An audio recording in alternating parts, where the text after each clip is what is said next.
تم جس کا स्मरण करते हो वो असली भगवान नहीं है, वो माया का है, बन के आया. यदि मेरा तुम ध्यान करो, चरण छुओ, अच्छा है, मुझको भगवान मानो, गुरु मानो, पूज्य मानो, दर्शन करो, अच्छा है, पर ये भगवान नहीं है, क्योंकि ये तो खुद ही भिखारी है.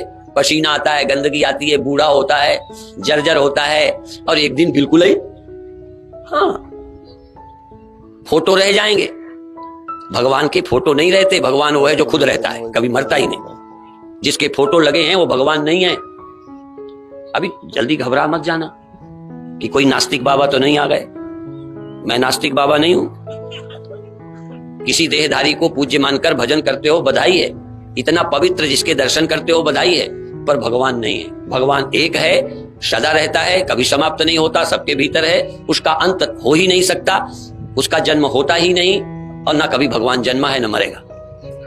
उसको जो ध्यान में ले आता है वो मुक्त हो जाता है. आपने ये वीडियो तो देख लिया है, अब जानते हैं अल्लाह रब्बुल इज्जत कुरान करीम के अंदर क्या इरशाद फरमाता है. अल्लाह कौन है, आइए जानते हैं. अल्लाह वो माबूद बरहक है कि उसके सिवा कोई इबादत के लायक नहीं. जिंदा है, सबको थामने वाला, उसे न ऊंग आती है न नींद. जो कुछ आसमानों में और जो कुछ जमीन में है सब उसी का है. कौन है कि उसकी इजाजत के बगैर उससे किसी की सिफारिश कर सके. जो कुछ लोगों के रूबरू हो रहा है और जो कुछ उनके पीछे हो चुका है उसे सब मालूम है. और लोग उसकी मालूमात में से किसी चीज पर दस्तरस हासिल नहीं कर सकते. हाँ, जिस कदर वो चाहता है उसी कदर मालूम करा देता है.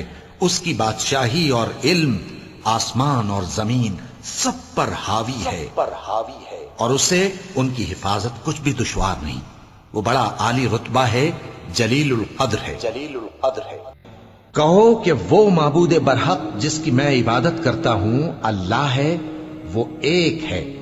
अल्लाह बेनियाज है, वो न किसी का बाप है और न किसी का बेटा, और कोई उसका हमसर नहीं.